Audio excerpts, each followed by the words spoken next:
And a happy Memorial Day to you. I have this poem I wanted to read from this guy called Baudelaire. Baudelaire. I don't know, something like that.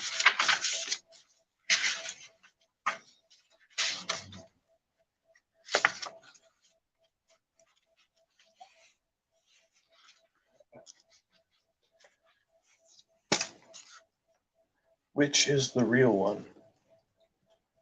I once knew a certain Benedicta who filled the earth and air with the ideal, and whose eyes scattered the seeds of longing for greatness, beauty, and glory, for everything that makes a man believe in immortality.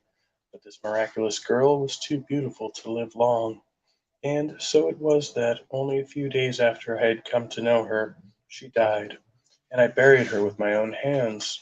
One day, when spring was swaying its censer over the graveyards,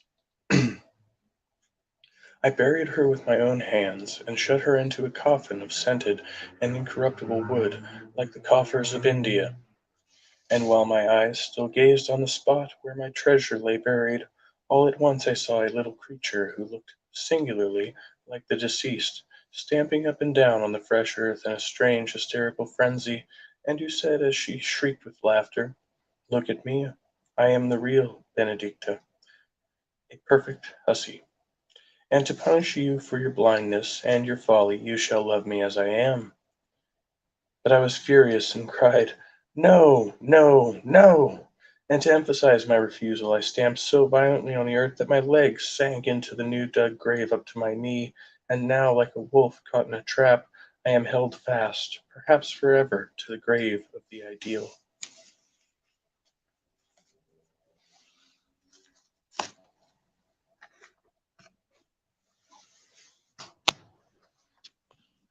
Well,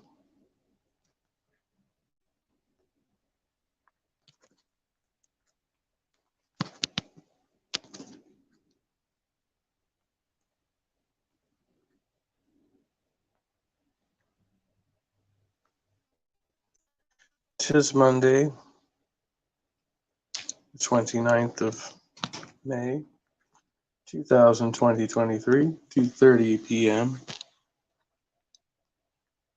in sunny California. The sun has come to visit us. It was gray. I posted to the wrong profile. That is not supposed to be my bad. So this is supposed to be streaming to Twitch, but I pressed the wrong button on StreamYard evidently. So, oops, my bad. Nothing I can do about it now. I mean, I could end the stream and start a new one. So that would make sense. Would that make sense? I don't know. No, I think I'll just run with it. Yeah, I think I'll run with it. I could start another one. So my goal is it's 2:30 now.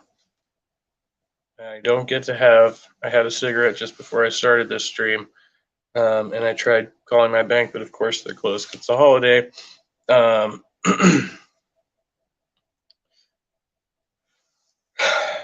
right.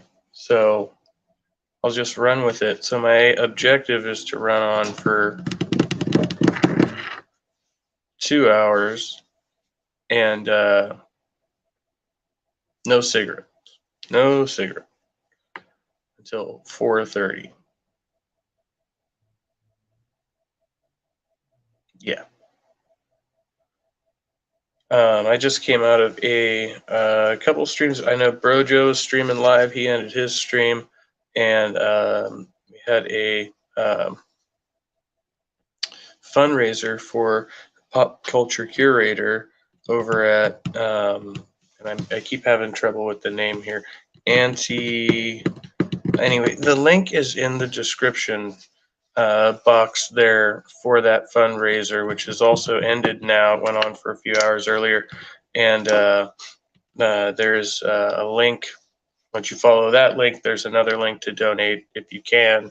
You know, interesting stuff going on over there, and Pop is kind kind of godfather of streams, and is going through some uh, medical issues, and was needing a little bit of uh, help over there. So they got some funds raised. But if you got a few bucks, you're able to pitch into the pot. I would say go do that. I recommend it.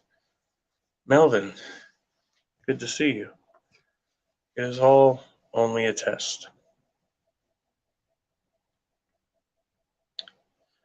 Yeah, I had a couple ideas for, things to stream about, like topics of conversation. I was like, well, you know,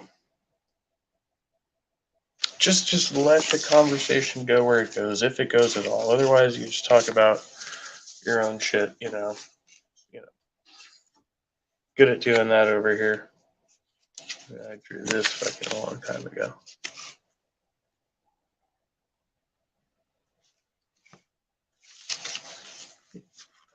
And then I found one back here.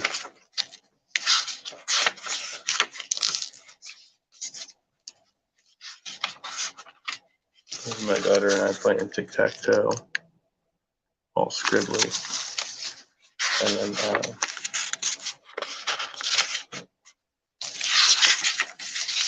then she drew that one. I still have a few of these. A lot of it got lost in the storage unit, but yeah, let's retain some of that.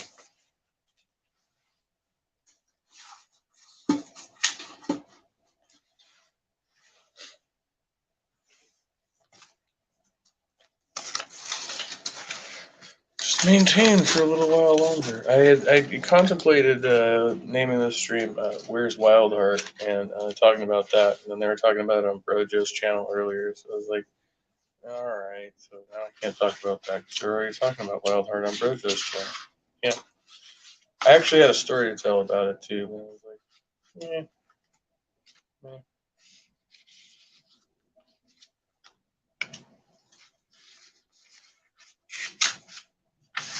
Now I can get my best pass back.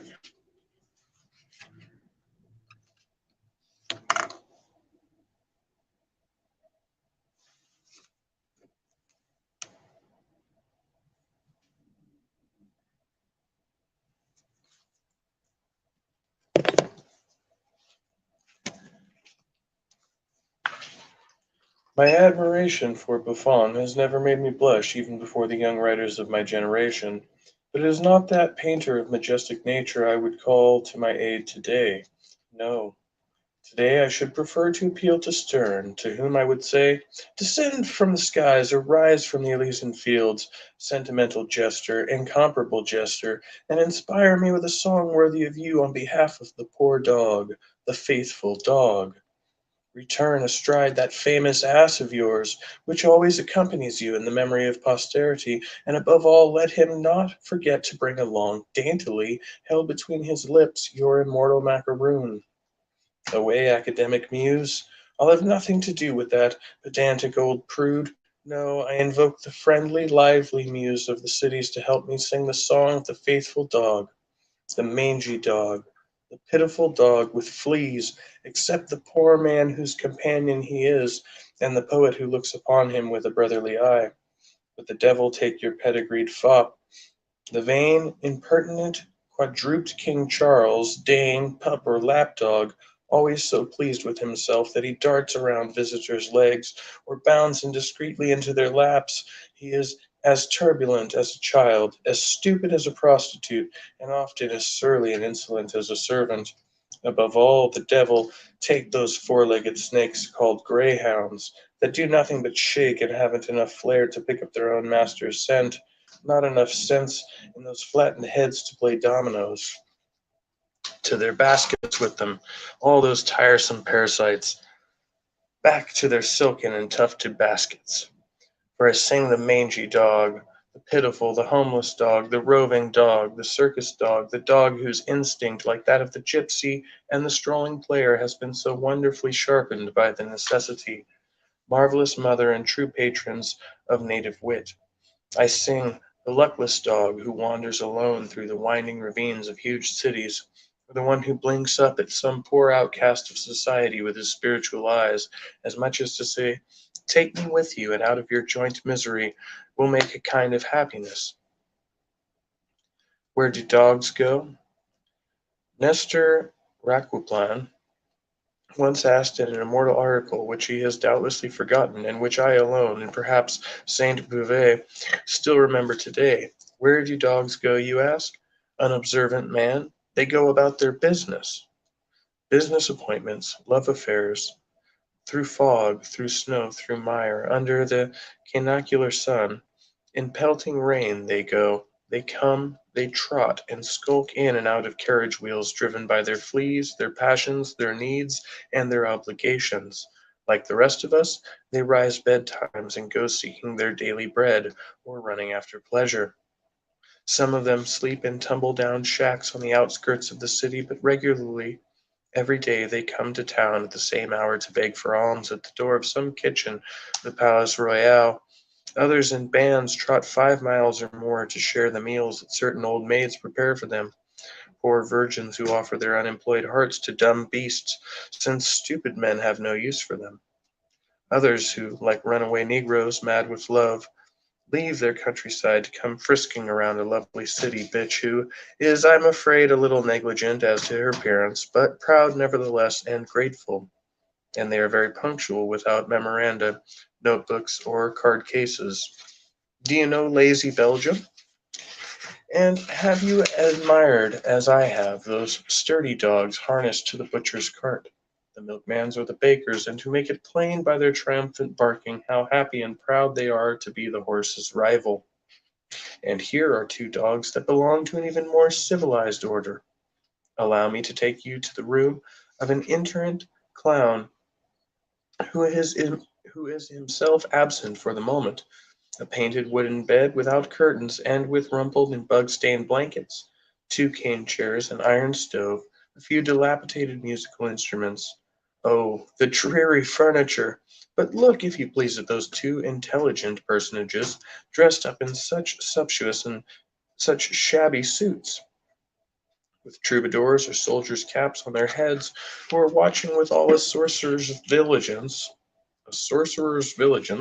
a nameless concoction simmering on the lighted stove, a long-handled spoon stuck into it like one of those poles atop a new building, announcing that the masonry work is finished. It seems only fair, don't you think, that such zealous actors should not start out on the road without first fortifying their stomachs with a good solid soup? And can't you forgive them their evident greediness, the poor devils who every day have to face the indifference of the public and the injustice of an impresario who always takes the lion's share for himself, and who eats more soup all alone than the four little actors put together?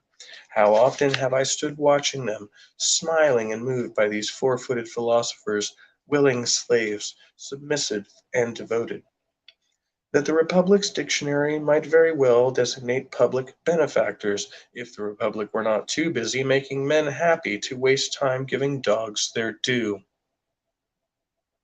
And how many times have I thought that there must be somewhere, after all, why not, as recompense for so much courage, patience, and labor, a special paradise for good dogs, poor dogs, mangy dogs, and disconsolate dogs? Doesn't Swedenborg affirm that there is one for the Turks and for the Dutch? The shepherds of Virgil and Theocritus were wont to receive for their various songs a good cheese, or a new flute of better make, or a goat with swollen udders. The poet who has sung the song of the poor dog received as his recompense a waistcoat of a hue that is both rich and faded, making you think of autumnal suns. The beauty of women past their prime and Indian summer. No one present at the tavern of Rue Villahermosa will ever forget what eagerness the painter stripped off his waistcoat and handed it to the poet, for he understood how right and fitting it was to honor the faithful dog in song. Just so, in former times, one of the magnificent Italian tyrants would have offered the divine Aretino a gem-studded dagger, or a court mantle in return for a precious sonnet or a curious satiric poem. And every time the poet dons the painter's waistcoat, he is forced to think of faithful dogs, philosophic dogs, and of Indian summers and the beauty of women past their prime.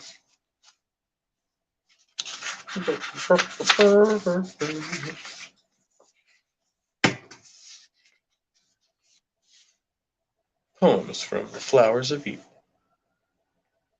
The themes of some of the prose poems of Paris Spleen are similar to those of verse poems in the Fleurs du Mal, which Baudelaire had written earlier. 5 of these poems, in which the correspondence is most apparent, have been chosen for comparison. So that's what I'm reading through a annotated version of Paris Spleen. I'm almost to the end now, I think. The last marker.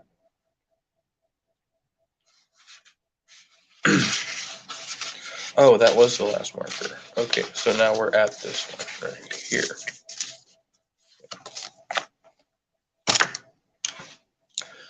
I still don't know if I'm pronouncing it correctly. No idea. So I'm contemplating whether or not to go back on my medication. I've got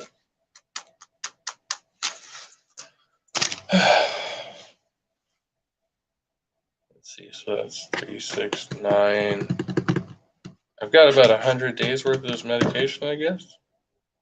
I could double it up if I take it in halves, which would probably be better because I feel like the 1 milligram was too high. I feel like the half milligram was doing it. And I tried to make an appointment with my doctor, and they just flaked me off. Like 2 or 3 weeks ago now, I haven't followed up either. I was like, okay, I'll just wait it out, and then I get nothing back. So, what are you gonna do about that one, right? I'm at the desk, compromising for everything else because I've got no hotspot. My computer's charged. My headphones are charged. Um, but I've got no way to do anything with that thing, my Chromebook. No connection right now. So, and today's a holiday, so everything's closed.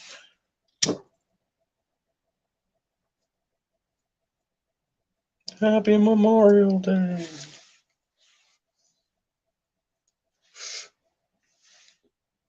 I'm smoking the reefer I got yesterday and hanging out with my monkey. Say hello, monkey.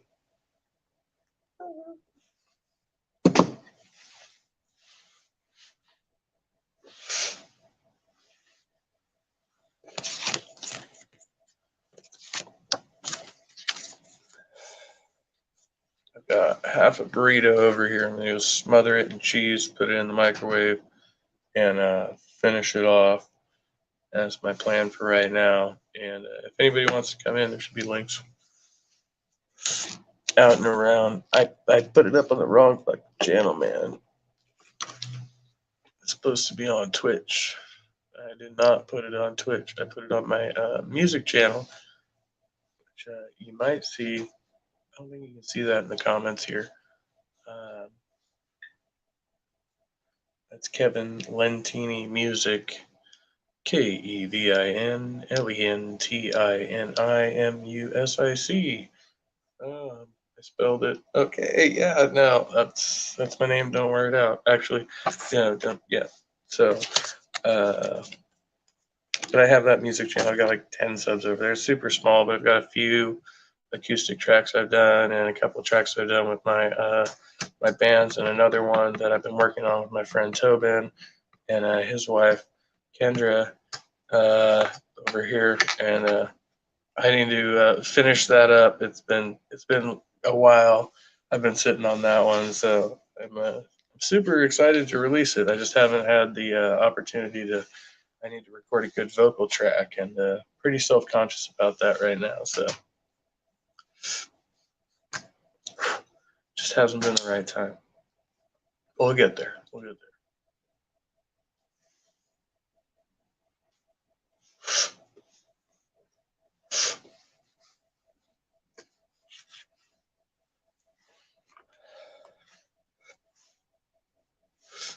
So yeah, again, if you're into like Star Trek fandom or anything like that, there's a link in the description box. Also, just donate to a good cause if you can. I think they raised they said like $1,200 or something like that US, which is good for a local around here who runs open rooms, pop culture curator.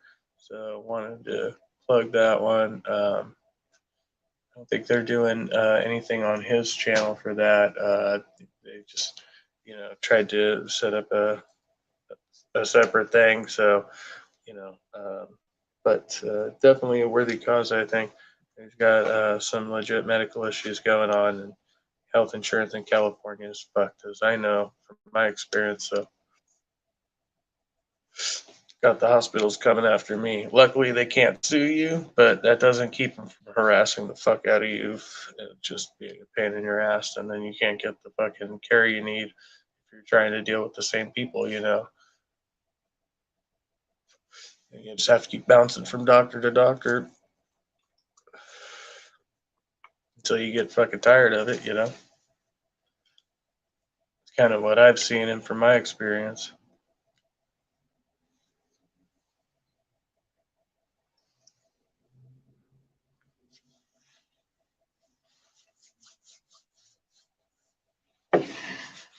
Well, I did a little bit of cleaning around here. Definitely stand to do some more, but progress is progress. And I need to pull this couch out. I really need to get behind this couch. I think I've lost a tennis ball back there and some other shit. And just get down there and vacuum underneath it because I haven't done that since I've been here. It's been a couple of months. So, yeah, it's going to be a project. It's going to be a project. We'll get her done. I got to get a bunch of shit done if I'm going to throw a party here. I was going to try and do it this week. I was like, no, that's not happening. I got a bunch of my clothes hung up, so that's good. A lot of my clothes are hung up right now. I need more hangers. A lot of them are just like my pants are just folded over the rack, but it's a decent support. So got all that. Probably kind of see it from here. Yeah, then I got shit on the back of the couch. Don't mind that.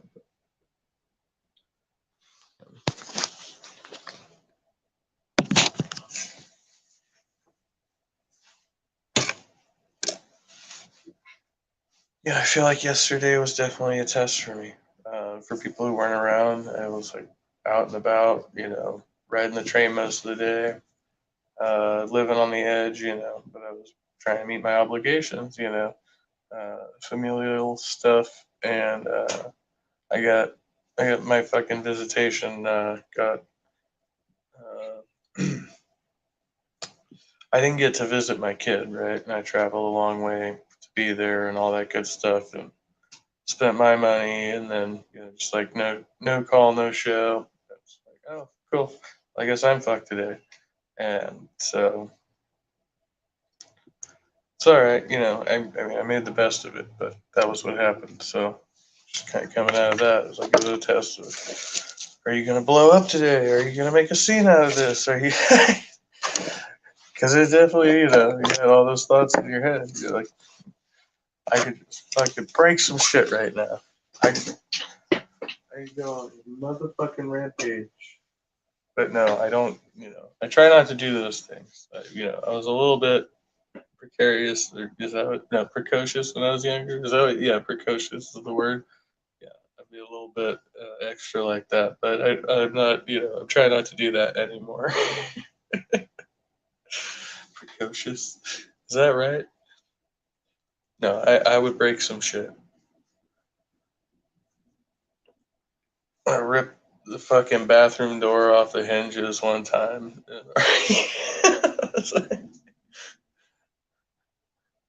So like, how the fuck did you do that? Well, to be fair, one of the hinges was already broken, so it was pretty easy. But yeah, no. I remember when I was a kid, I had like one of those little plastic guitars, that had like three buttons up here. But it wasn't like it was before, what was that? Guitar Hero type shit. But it would just like, every time you hit it, be like, bow, bow, bow. And then you hit the one down here and be like, bam, bam, bam, bam, bam, bam, bam, bam. So you had like, like the 4 or 5 buttons or something like that. Anyway, I took that thing. They fucking put me in timeout in my room and shut the door. And there was no way they could have locked it from the outside. I think dude was just like, my mom's boyfriend was like holding the handle from the outside. So I tried to get out. It was like, I was like, motherfucker. So I ended up bashing a hole through the bedroom door with the fucking plastic guitar. Came out like fucking Jack Nicholson in The Shining. uh, yeah, I was probably like 4 years old at the time.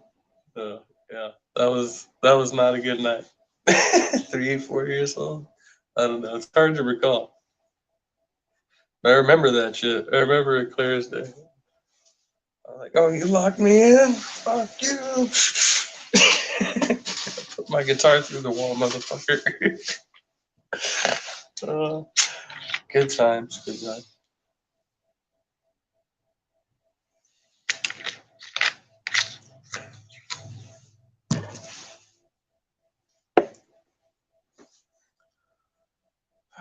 Yeah, I had the grape soda last night, the orange soda tonight. I bought those to share with my kid.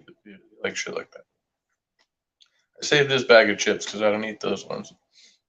But that's fine. It's gonna be a few more days now, a couple of weeks or something. I think it's I think it's actually next week. Double check. Yeah, I think it's next weekend. They want me to come down, which is gonna be great. I have to spend all my money next week because I have to pay rent and this fucking other thing that I've been whatever. It's whatever. No idea what I'm gonna be left with for the next couple of weeks. I know I get paid on Wednesday, so just have to make it through that. Decide whether or not I'm going to take this medication. I'm kind of nervous about it, but I feel like it did help curb all the cravings for everything, and so give it another shot. Because right now my lungs are getting pretty fucking harsh again. Like my lungs are getting rough, and obviously what I was doing was working as far as that went, just controlling my anxiety and my feelings, all my feelings in check. Because I tend to try and fucking numb out all my feelings and stuff.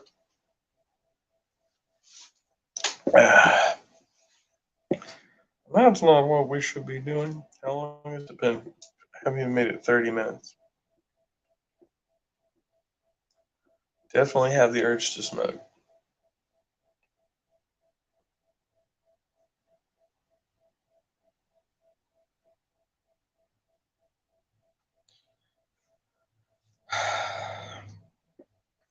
And I've kind of put myself in a situation where there's nothing else I can do, right? Because I'm streaming from my phone. I can't, like, again, use the phone to screen share or anything like that. Can't watch videos and shit like that. Um,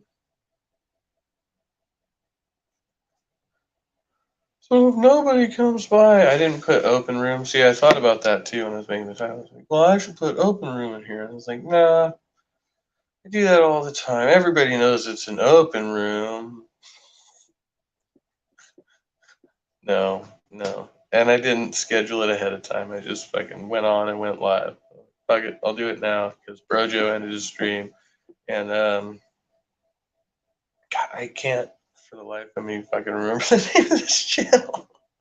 But I just subscribed to it last night because I was chatting with Mikey over on his stream, Mikey Seuss 4, and so it's like, okay, yeah, I'm gonna go sub, and it's worth the shit. And I woke up late, and started doing my laundry and shit, and I went over there. I was like late for the stream, but I got to catch the last couple hours of it, and a little bit of Brojo's stream.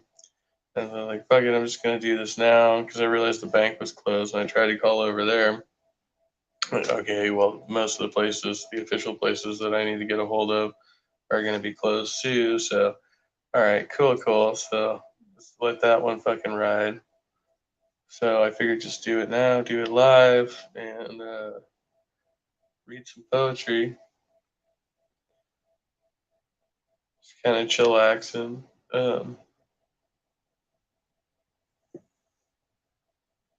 I may just leave the stream to go nuke this fucking burrito in the house and hope that people come back or, come over. Because, yeah, somebody here, I don't know, it looks like maybe Melvin. Somebody is over there. I've seen a couple heads pop in the eyeball section. I don't know how reliable the StreamYard counter is. Sometimes I'll get out of here and it looks like 2 or 3 people looked at it, and then it'll be like 8 views. And I'm like, that doesn't really add up, right? But then you're like, maybe there's some that we missed, or they just didn't view very long or something. Come back later. A lot of people come back later if you keep on coming.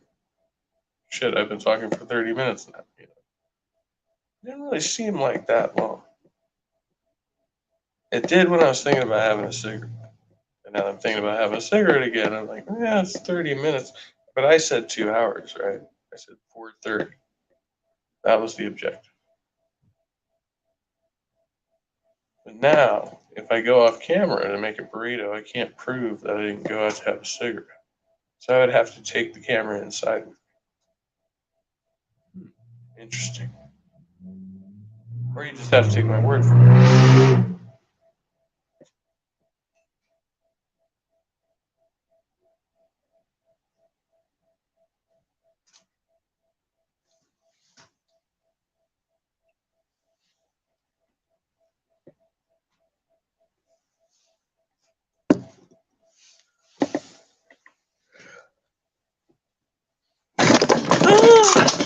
No, that was not good. We just had an earthquake. No, apparently the arm of my chair got caught on the desk or something. Okay, everything's fine. Well, let's see what else I have bookmarked in here. I do have bookmarkers back here. So I'm supposed to read.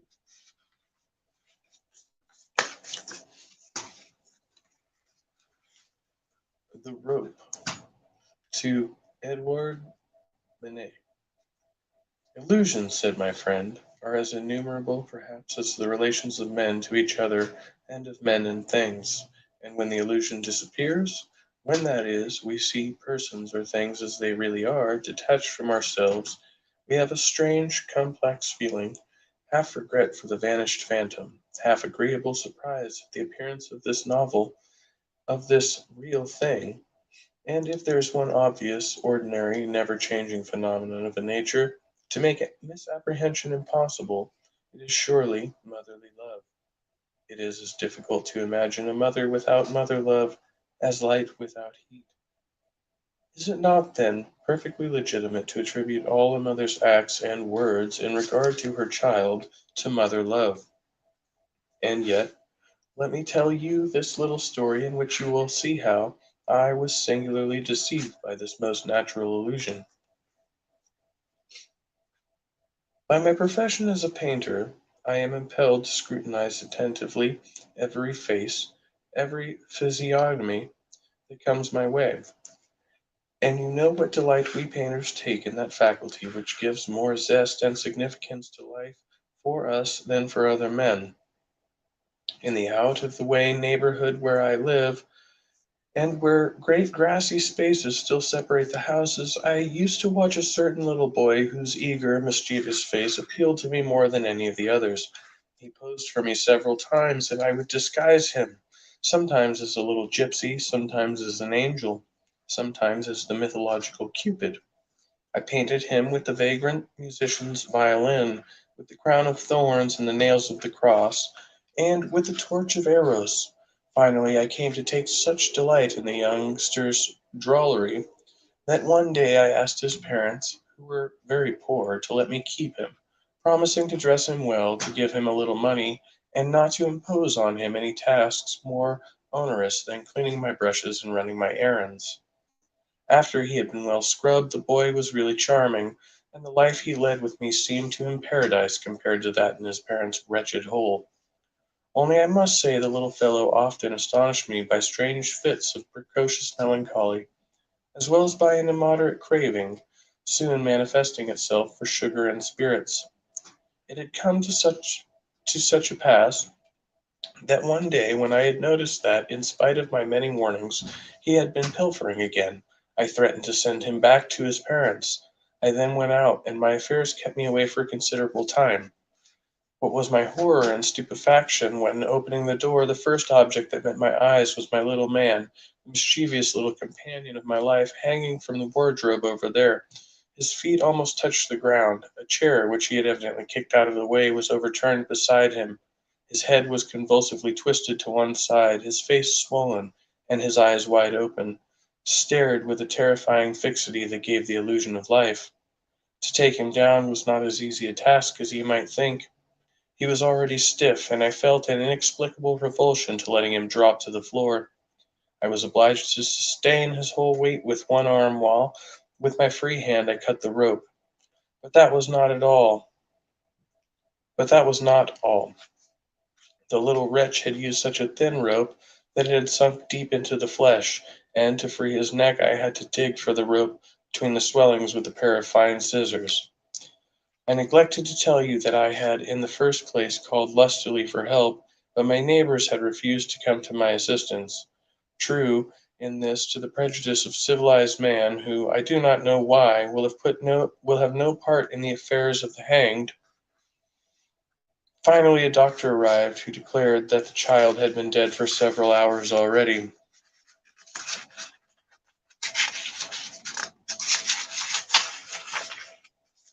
When later we had to undress him for burial, the body was so rigid that, unable to bend his limbs, we were forced to cut his clothes to remove them. The police sergeant, to whom naturally I had to report the suicide, eyed me narrowly, saying, "Something suspicious looking about this," prompted no doubt both by personal bias and the professional habit of trying to strike terror into innocent and guilty alike. The supreme task was still to be accomplished, the very thought of which caused me an unbearable anguish. His parents had to be told. My feet simply refused to take me. At last I summoned up all my courage. To my, but to my great astonishment, the mother remained unmoved. Not a tear trickled from her eyes. I attributed this to the extreme horror she must feel, and I recalled the well-known saying, "The deepest sorrows are silent." As for the father, half churlish, half pensive, all he found to say was, "Well, it's all for the best, I guess. He would have come to a bad end anyway." Meanwhile, the body was laid out on my sofa, and I was taking care of the final details assisted by a servant, when the mother entered my studio. She wanted to see the body of her son, she said. I could hardly prevent her reveling in her sorrow, or refuse her this supreme and sombre consolation. Then she asked me to show her the place where her boy had hanged himself. "Oh no, madam," I replied, "that will be too painful for you." And as involuntarily my eyes turned towards the fatal wardrobe, I saw with repugnance, mixed with horror, that the nail had been left in the panel with a long piece of rope still dangling from it. I rushed over to remove these last vestiges of the tragedy, and was about to fling them out of the open window, when the poor woman seized my arm, and in an irresistible voice said, "Oh, monsieur, let me have them! I beg and I implore you." Her despair, I decided, must have so crazed her that she had been seized with a passionate longing for the instrument of her son's death, and desired to keep it as a horrible and cherished relic. She took possession of the rope and the nail.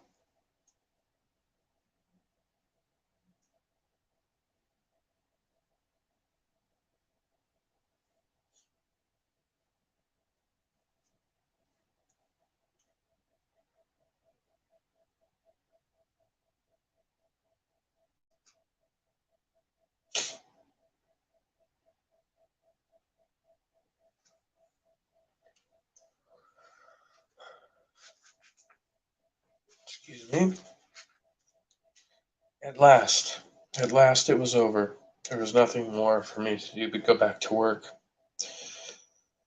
and more furiously than ever, trying to drive out the little corpse that filled every convulsion of my brain, and whose ghost haunted me with his great staring eyes.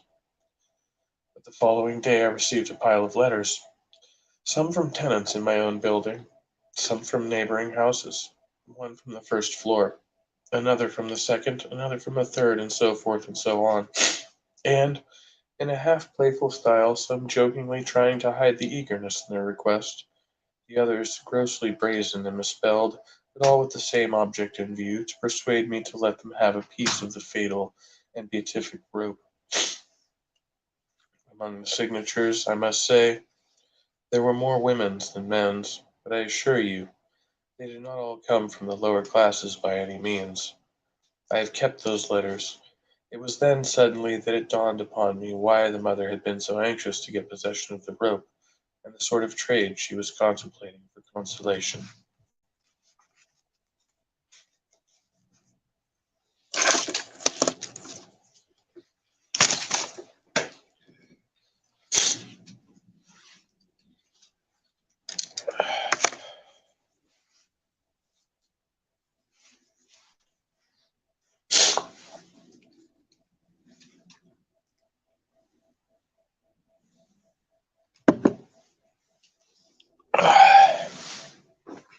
Yep. Deep Thoughts by Jack Handy. Oh, that one was deep. Yeah, that's why I marked up. I marked a few in here. I know I've read some of these. I don't think I did that one. So I think the ones that I'm trying to take out the markers for the ones that I have, but there's a lot. So I'm like, not sure which ones were just for me. I know, yeah, these ones back here are definitely pretty good. We'll leave that alone. There's some pretty deep shit there. Man.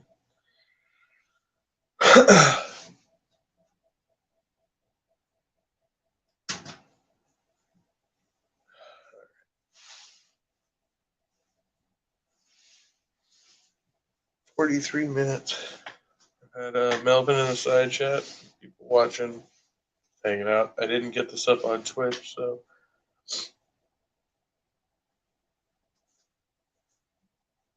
may,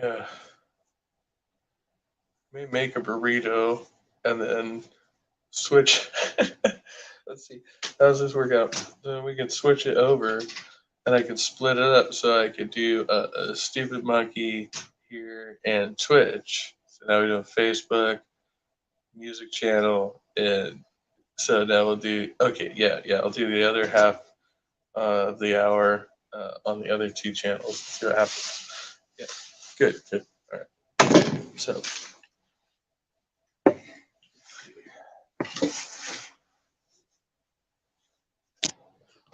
Of course, it's all going to be on YouTube.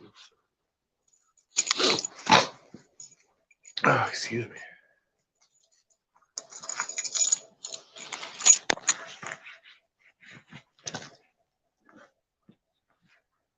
So I don't really need these. I'll just take them.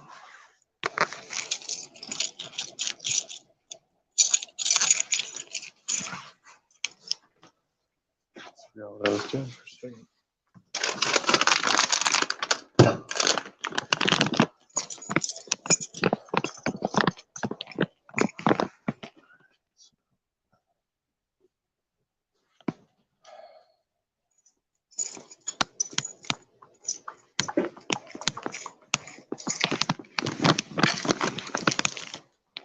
Gotta be creative.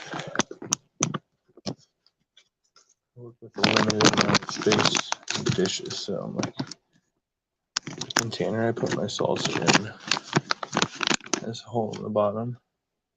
I put it on top of something.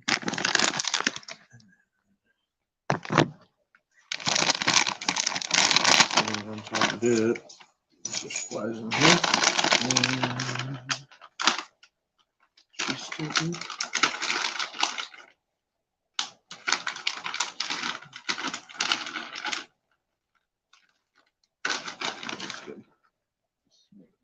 Burrito and cheese.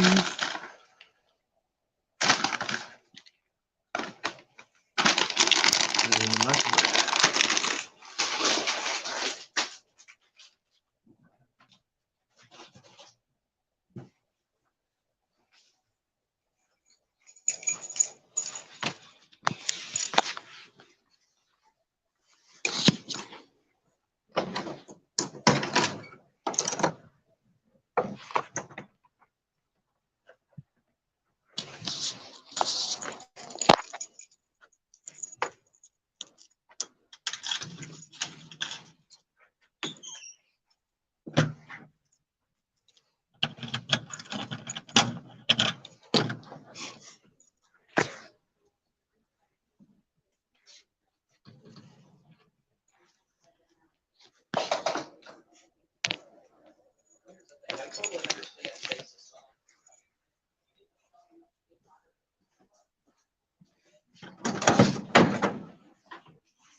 Yes, I just used my fucking phone as a plate catcher and I have to wipe the fucking grease off of it. Amazing. So smart. Like I don't have anything. It's totally bread on my hand.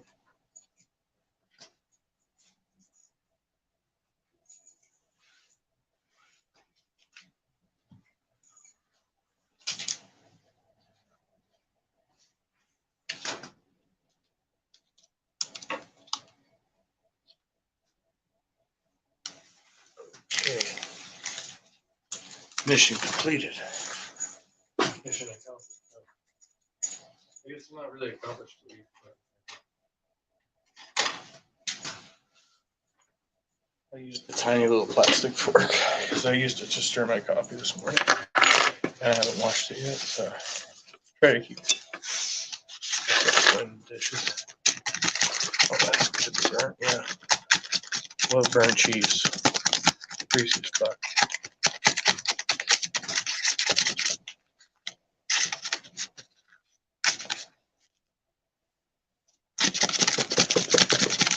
Problem is though, the paper plate, scrape it off there. Break the fork. Come on now. There we go. That chunk might not come off, but the rest is good to go.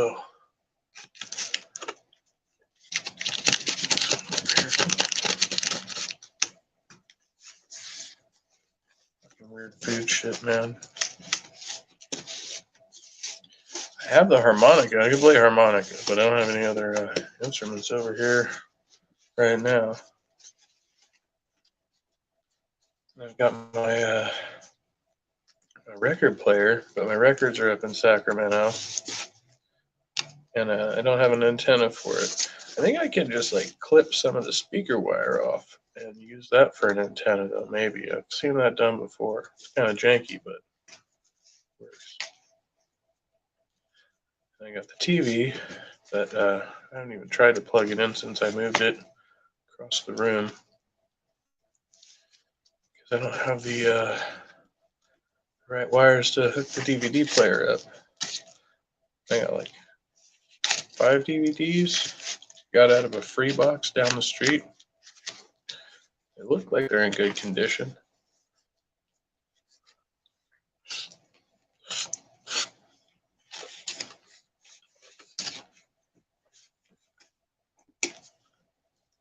Got a John Q, House Bunny, Open Season. What's the other one? There's Pets. No, is it Pets? No, it's not Pets. Shit, there was another kids movie I got for my son likes. But, and then Requiem for a Dream, which I've never actually watched all the way through. I've watched like multiple reviews on that movie though, for some weird reason. Like, just became fascinated with it. I'm like, oh yeah, I should probably actually watch this movie.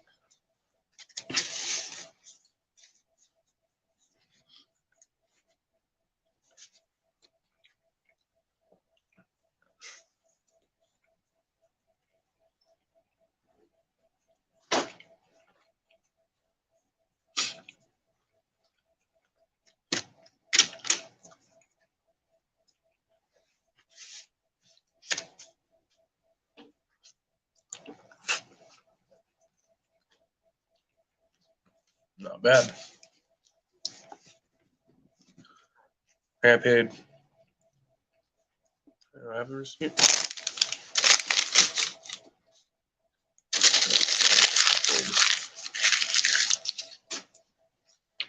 Throw it in the garbage can so I don't have to pick it up later. That's smart. Yeah, I think it was like $1.89 for the burrito. I already had the cheese. I bought that like last week, and $3.50 for the salsa. So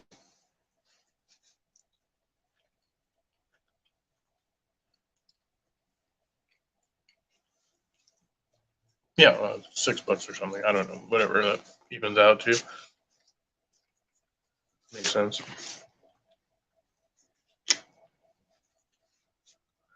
Pretty decent loaded beef and cheese burrito.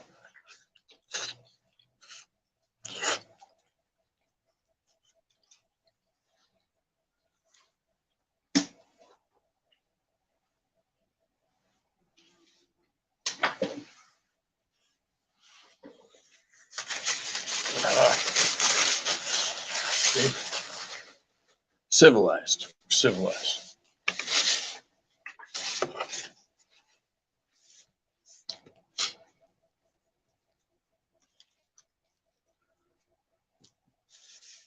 Yeah, so just trying to angle off that disappointment from yesterday. Keep on keeping on. I slept in today, so it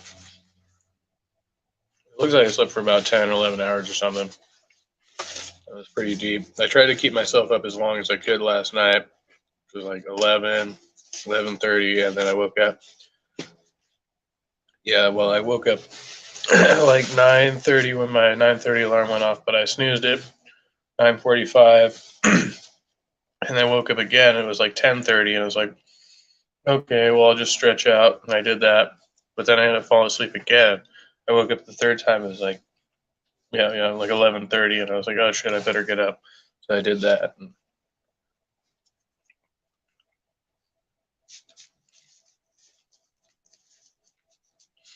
tried to sit down and focus on like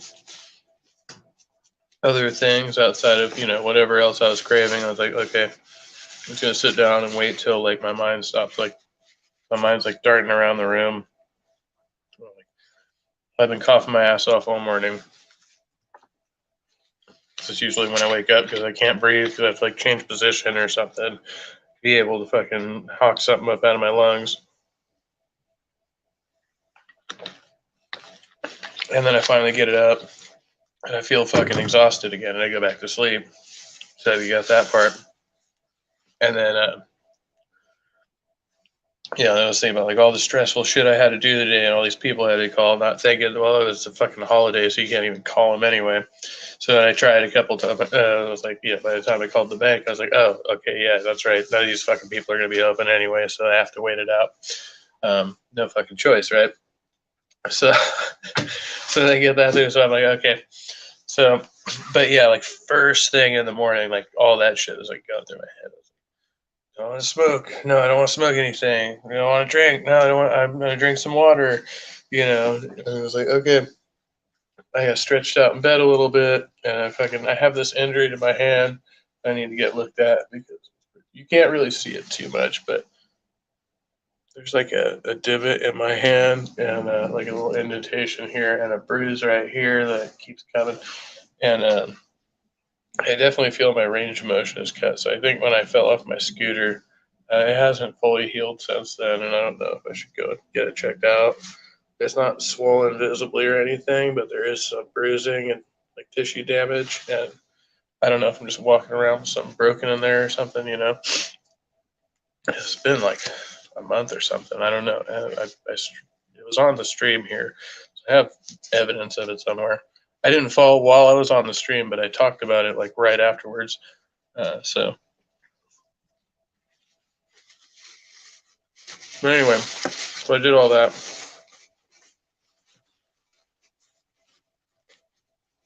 And I feel like it's a good exercise for like the morning.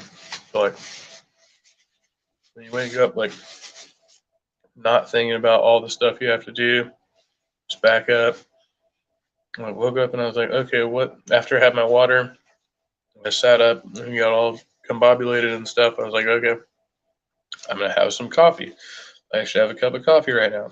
Okay, and I gotta wash my coffee cup and like a couple other dishes. So go inside, wash my dishes and make my coffee and start out that way. So I did that and that was good. Worked out.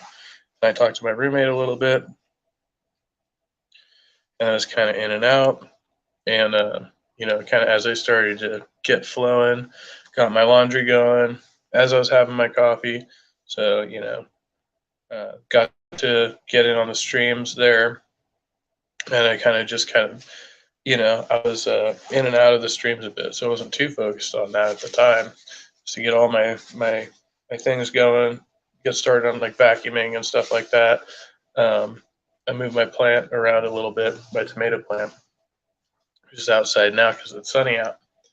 But earlier this morning it was really foggy, and I was like, okay, I've had it under a light because the light I have here, I can just put it like directly underneath the light. It's got a good bulb, and it puts off some heat. So I figured that would be better for it to give it some light exposure, even if it was artificial light. And it seems to be a little happier. Not great, but yeah, I'm hesitant to transplant it though in that state. So figure just let nature take its course on this one. They sell them down the street for like $1, I guess. So that's how I got this one. So, well, I could try another one, or I don't know, try something else. But it was worth a shot.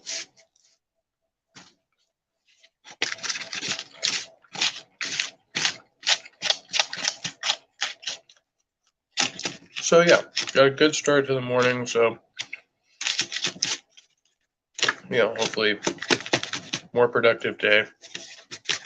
I've traveled to the local store, obviously, for the burrito and the salsa, the Pacifico. Olay.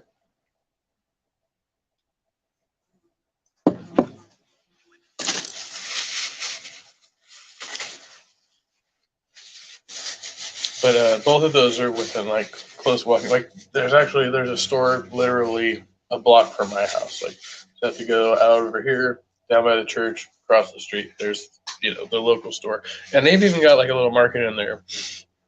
Like they sell fresh meat and vegetables and stuff, like everything. The prices are a little bit high, but the location, like okay.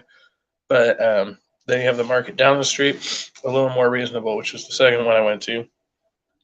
But it's more like 5 blocks, 4 or 5 blocks, something like that. So a little bit longer walk, but not bad. And then there's a market across the street from that. Their prices are fucking outrageous, but they have a really, really good selection. So take from that what you will. Okay. Except beer. They don't have a good selection on beer. They have a really good selection on food, but their beer selection's junk, in my opinion. They do have a lot more, so maybe it's like just beers that I don't enjoy or something. What is this? Yeah, prices are fucking crazy.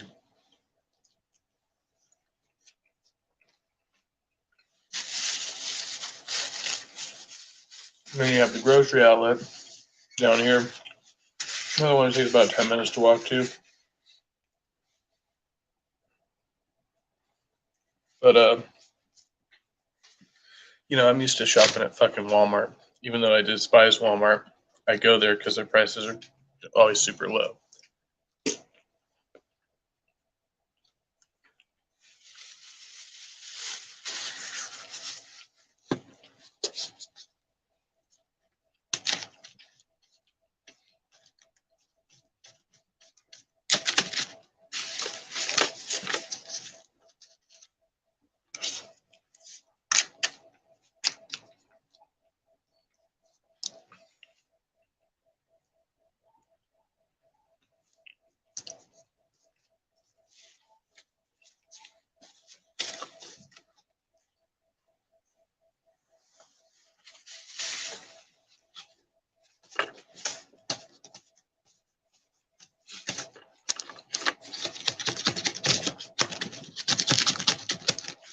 I'm really trying to scrape this cheese off the plate.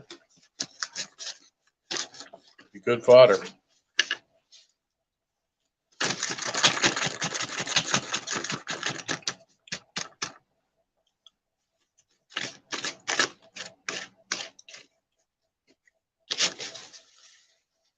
All right, so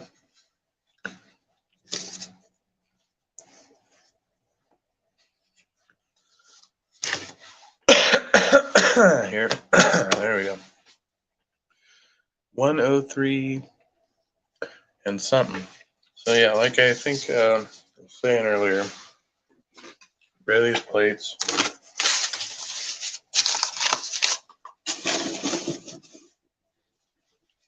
and I'm going to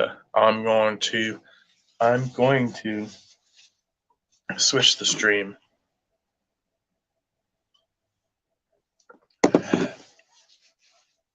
over to, so it's still going to be on the main YouTube channel, and then it will also be broadcasting on Twitch and Stupid Monkey Philosophy for some reason or other, because I have no justification for doing that. I'm just doing a Monday stream. So,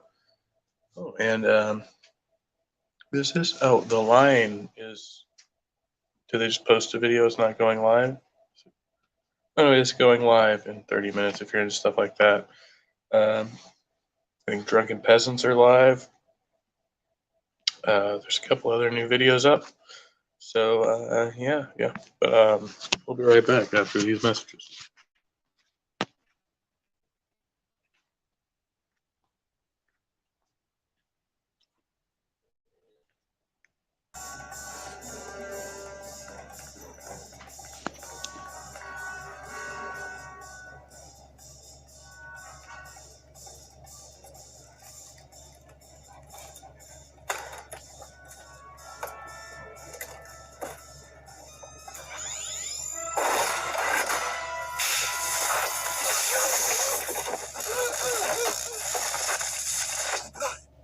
Magnavolt, the final word in auto security.